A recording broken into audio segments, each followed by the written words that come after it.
Alright everybody, well, welcome back to the part 3 of whether or not I clean my barrels or lube my pellets. I left you guys with this group last time, 5 shots right there with the lubed Crossman Premier Domes with the barrel swabbed. So the barrel was, lubed with my little concoction here of silicone spray and graphite powder. And then when accuracy fell off, I swabbed the barrel with my cleaning rod and wool mop. And, you could see it was consistent. It landed in the same spot. And here, I'll show you the newest target. Where is that here? So here's the next target that I started on, which I have video of that showing you guys that it's very consistent. Even though the group opened up, the point of impact is pretty much the same. So I'm going to go ahead and roll that footage in now.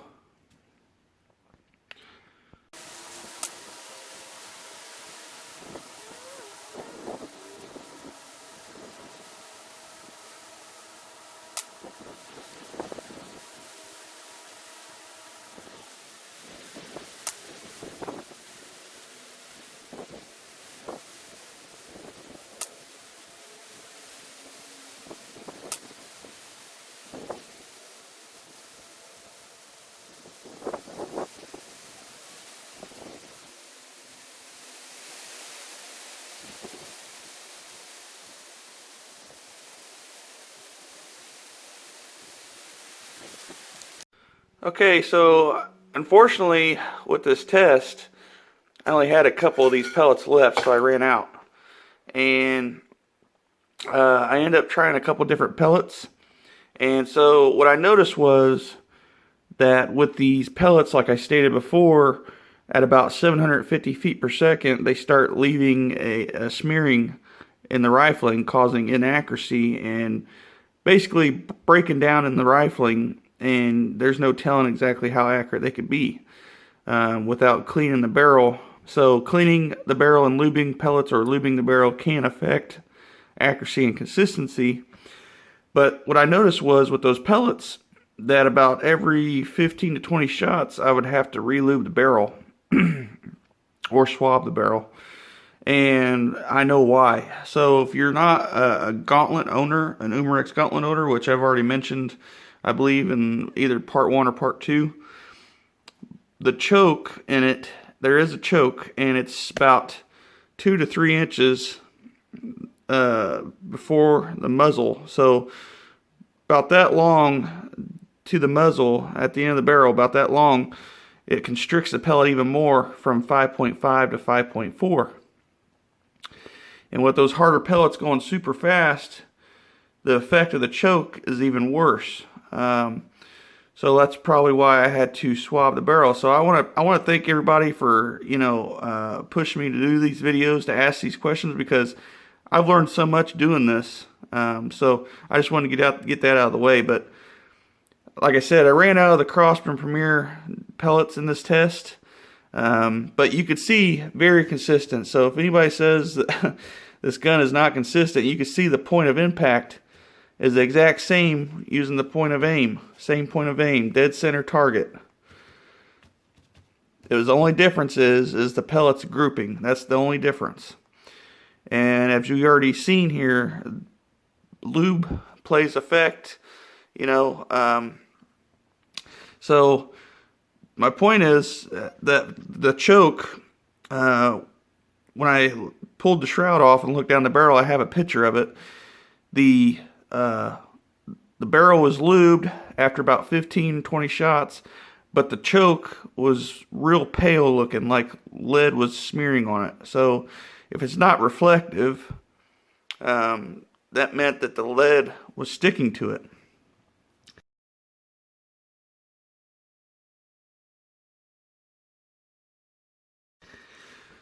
So I had a theory in my head that I wanted to test, which I didn't get the shots on camera, which doesn't matter. The point is, if a pellet is not lubed, groups will be, point of impact will be the same, or point of impact will be the same, but the consistency of how they group changes. So for instance, I was testing some of those Gammo pellets that I like, 15.42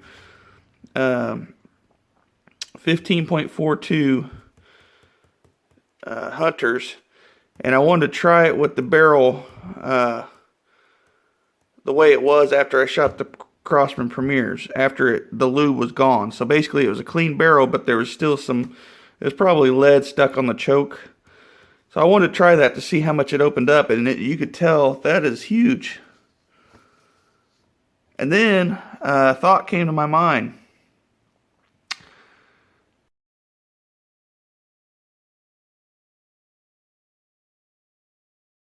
As to why, European pellets like JSB and Air Arms cost so much and feel kind of waxy and real soft metal.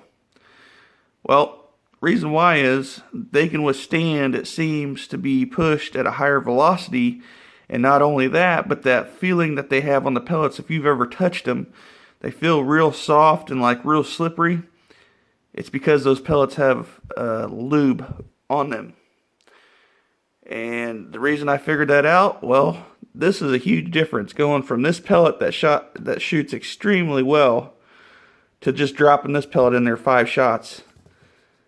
And that's pretty much about the average I was getting out of the Crossmans too. So across the board, with the pellets lubed, the hard pellets like the Crossmans, this gun could shoot at 45 yards, within just a hair over 3/10 of an inch, which is, barely over 1/4 of an inch, right over 1/4 of an inch. So 5/16 of an inch, something like that. I mean, it's not much. It's not that big of a deal for 45 yards. That's pretty good for a cheap pellet.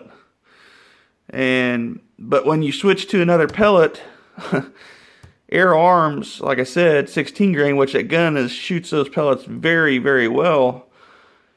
Out of the magazine, these pellets shot that good.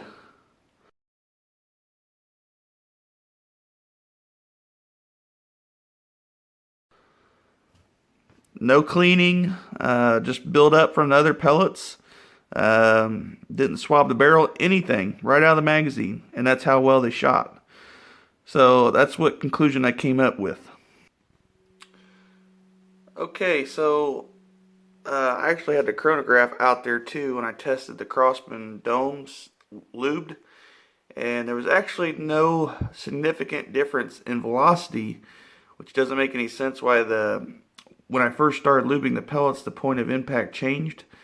But it's probably due to the fact of the pellet not deforming as bad. So to talk about that, here is 2 Gammo Hunter pellets, 15.42 grain, and one of them was lubed and one of them wasn't. Now, if you guys could tell, see how deformed the skirt is on the right, how the tail of the skirt kind of like it's blowed out. Well, that's because there was no lube in the barrel. The pellet was scraping the rifling dry. Well, when you add lube to the barrel, it gives it gives the pellet better traction, I guess, less friction, so that way it doesn't deform as bad. And it may not go as fast or faster than the other one, but what I know is, and like I said, it doesn't lead up the barrel, and it's more accurate as shown. Okay, so I wanted to introduce a new pellet. Now, as stated, the JSB pellets and Air Arm pellets are lubed and they feel kind of slippery. Well, I wanted to introduce these pellets because I already had them on order for one, and if you've been paying attention to my main channel, you see I do a little research when I have to, and I wanted to see, what pellets they were using in the all those Umarex Gauntlet videos before the Gauntlet even got released, and they were, all the guys on the American Air Gunner were shooting this, Gauntlet at all the way out to 100 yards. Well, everybody was asking which pellet they were using, and I found it out. It's the 14.35 grain Diabolo Exact Jumbo Express. So there you go. But back on topic here, as stated, the reason why those pellets shoot so well is because they're softer and they have the lube on them compared to a hard pellet like the Premiers. So if you haven't touched it before, they're real slippery. I mean, they are slick. So that said, I got some groups with these pellets to include to show my points that, you know, the reason why I have never had to lube or clean my barrels is because I've used the right pellets in the past. Well, the Gauntlet, you know, even though it shoots a couple different pellets very well, and a lot of people use other people use other pellets besides the one I shoot, but if you have the right pellet, the key is you shouldn't have to lube, you shouldn't have to weigh them, you shouldn't have to do anything. And I'm pretty sure that the 1435 JSB is the one. Now, I know I've said that with a couple previous pellets, but I have never, ever seen a pellet shoot this good out of a factory gun, especially the Umarex Gauntlet, at 45 yards without any tuning, pretty much out of the box. I don't have anything on this gun, no barrel tuning, no nothing. And I wanted to hit on that real quick. A lot of people think that you have to tune the gun and all this and that when you get it, and that is absolutely not true. The key thing is to find the exact pellet that it likes. So I found out in my charts that I made for you guys that shows the pellet weight per twist rate that a gun can withstand, depending on the twist, can withstand about 1 grain difference. So even though the Gauntlet calls for 15, I think 0.2 grain, something like that, it can withstand 1 grain difference per the twist it is. And not only that, the Umarex Gauntlet, the twist rate equates to be about the 14.5 grain Superdome RWS pellets. So that's how I came across these pellets, and I did a little research and all this and that. But to show you guys what I have accomplished, this is factory. So this is a barrel that is clean, and what happened was, if you guys have been following me long enough, you know that I shoot more of the same pellet to see exactly what it does. And I have these on camera. So the barrel was swabbed, cleaned, make sure everything was good. I didn't want to, you know, have the barrel dirty or anything. No lubrication at all. And so the pellet had to get broken in, seasoned to the barrel. And it only took about 5 shots. That's the first 5. And here is the next 5. 0.277 of an inch, center to center.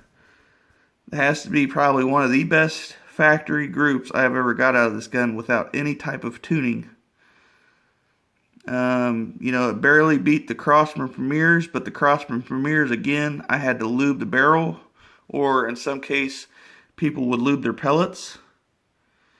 But like I said, I think that's why these pellets are so expensive. It's not only because they're imported from Europe, but it's because they're softer material, softer lead, and the secret is they're already lubed.